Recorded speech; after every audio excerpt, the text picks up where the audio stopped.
Dulu tuh nggak pernah ada rencana bikin sebuah fintech peer-to-peer lending.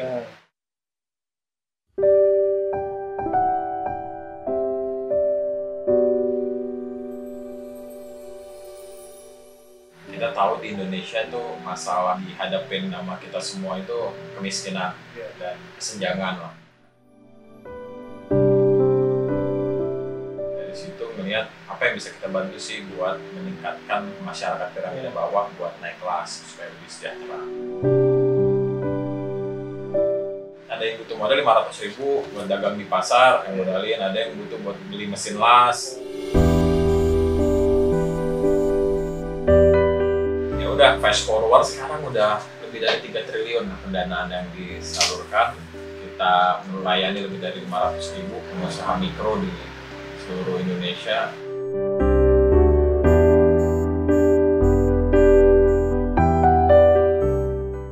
5 tahun ke depan atau 10 tahun ke depan, Camarta mau seperti apa?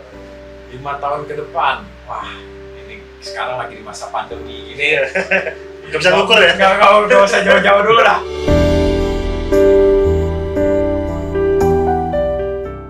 Ya, kalau ngomongin bisnis, ups and downs-nya tuh yang berat. Yang saya lihat itu mungkin satu hal ya, jangan diukur dari suksesnya karena cukup kerja keras, tangguh untuk go through the hard times.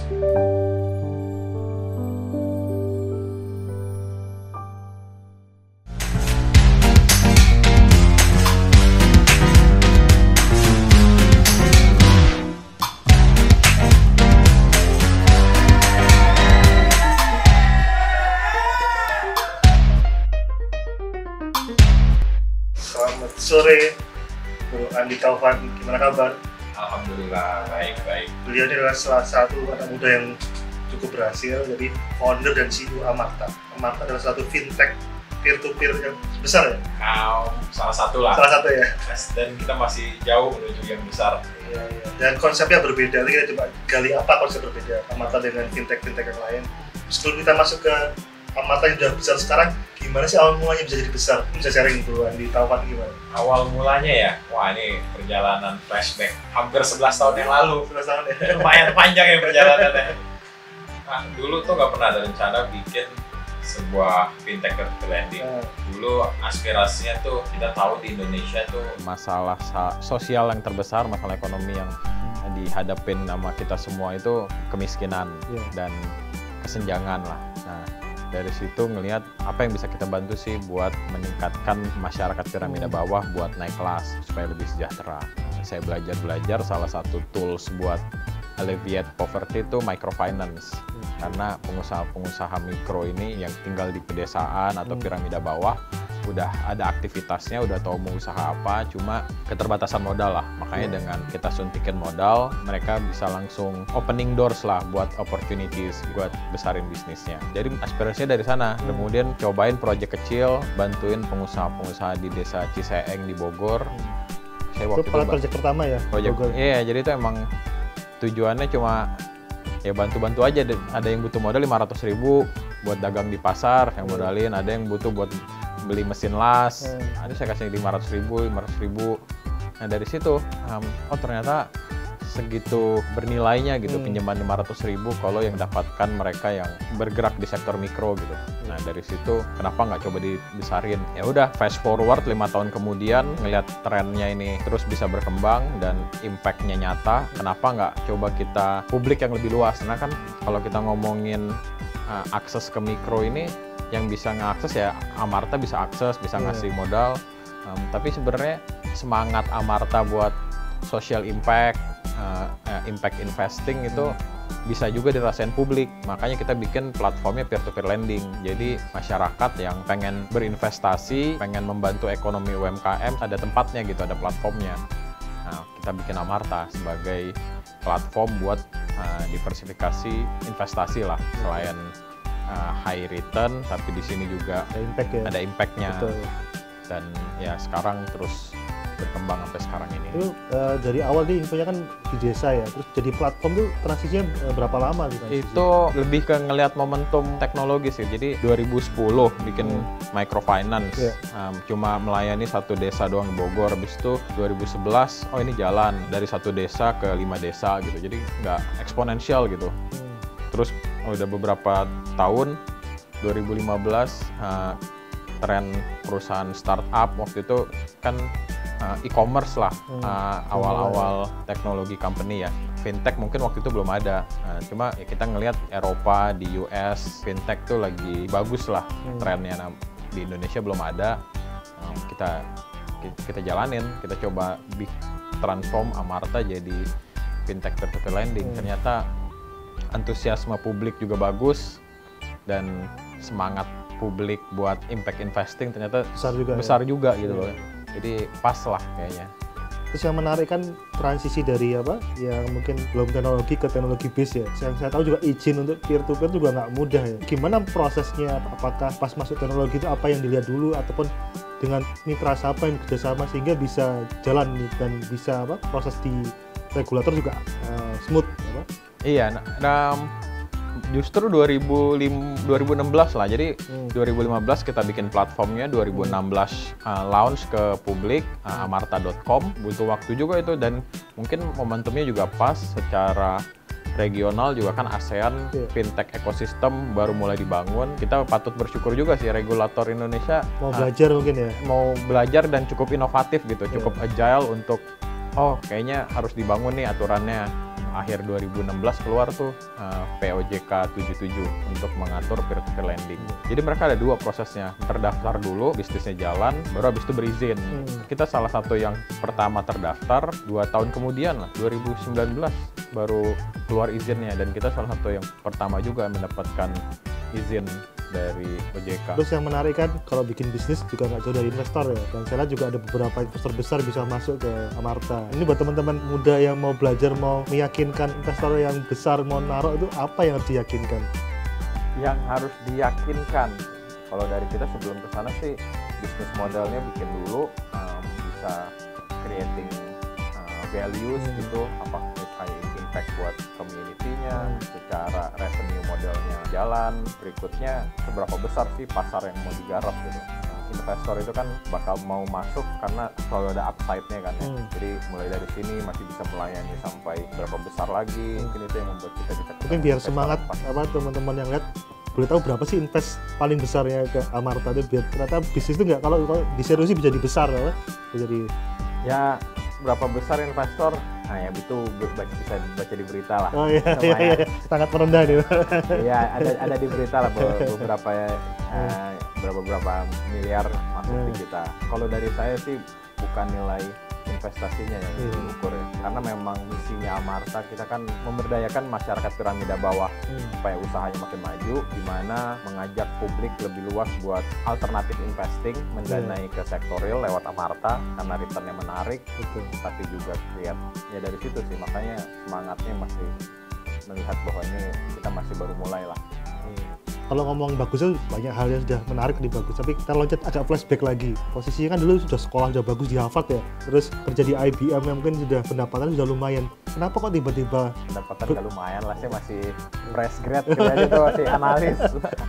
Berhenti terus harus berikan pinjaman, angkanya juga nggak begitu besar, pasti kan 4-5 tahun awal pasti suffer kan.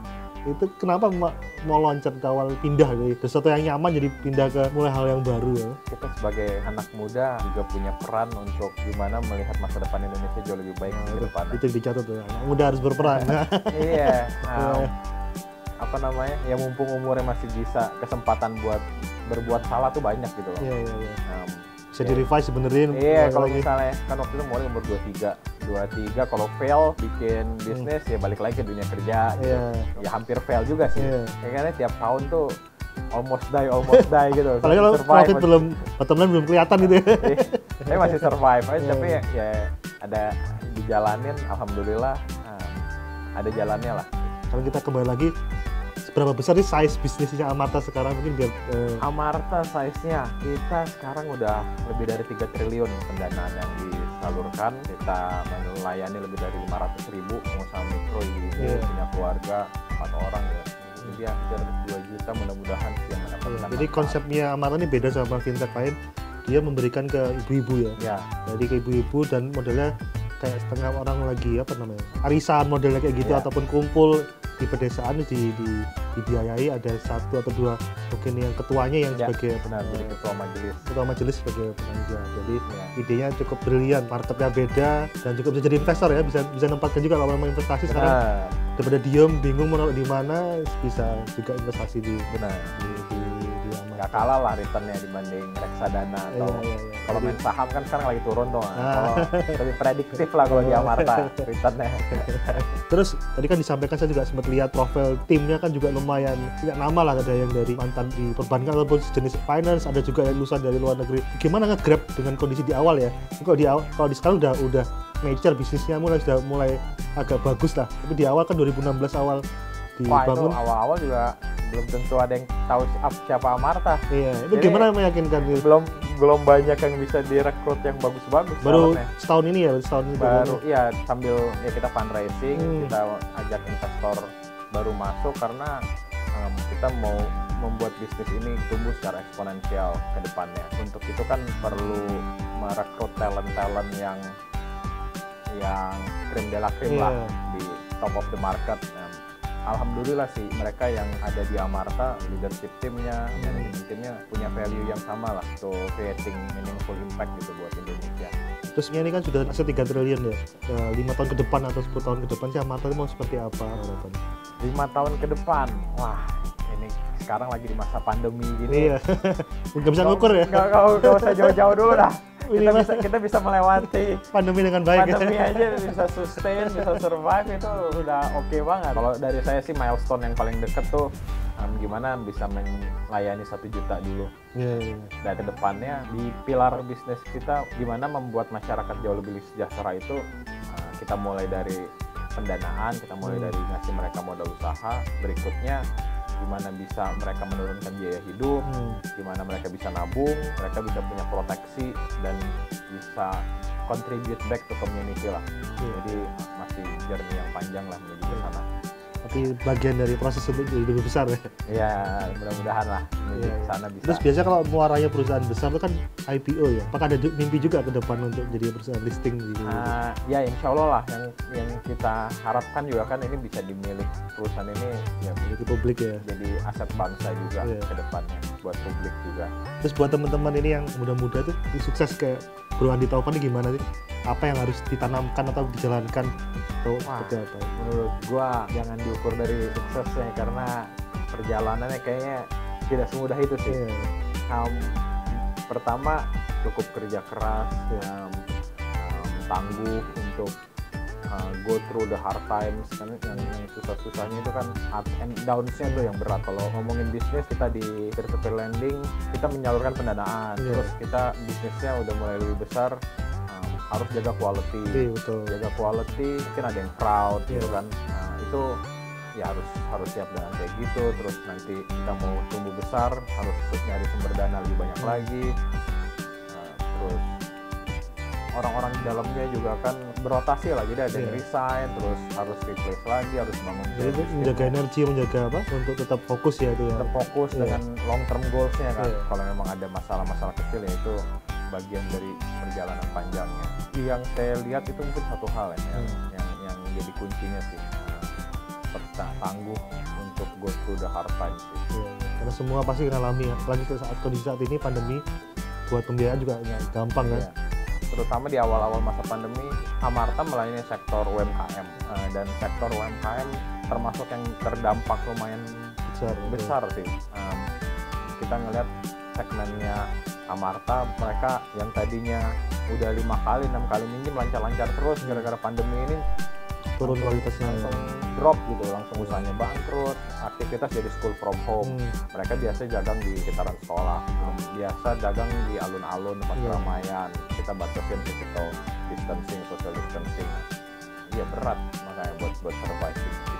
Kita juga mengandalkan mereka buat bisnisnya sustain juga susah. Jadi mungkin tadi poin terakhirnya dari Bro Andi Taufan, jadi kita saat ini kondisi memang berat, tetap harus fokus tutup untuk jangka panjangnya untuk bisnis. Jadi terima kasih sharingnya Bro Andi Tovan, semoga menginspirasi buat teman-teman ataupun ayah apa yang nonton. Terima kasih. Wassalamualaikum warahmatullahi wabarakatuh. Waalaikumsalam warahmatullahi wabarakatuh. Terima kasih sudah diajak berpartisipasi. Sama-sama.